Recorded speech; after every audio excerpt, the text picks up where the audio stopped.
Mahabaging Diyos, pagpalain mo po ang lahat ng tumanggap. Dadalhin mo po sila sa mga churches upang ma-disciple.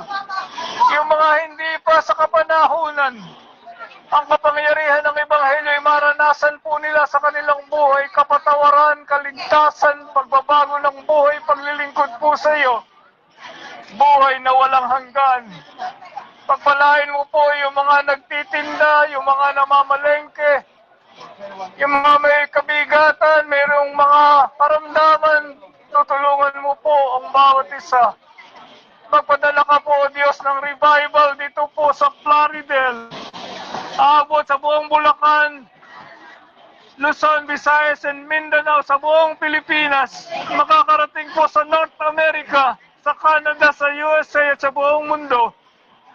Sapagkat ang lahat po ng ito ay aking samot dalangin sa tanging pangalan po lamang ng aking pinakamamahal, ipinapahayag sa mga tao.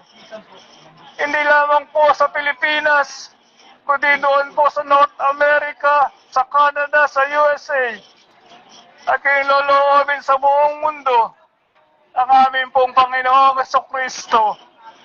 Amen. Salamat po. Mahal ko po kayong lahat.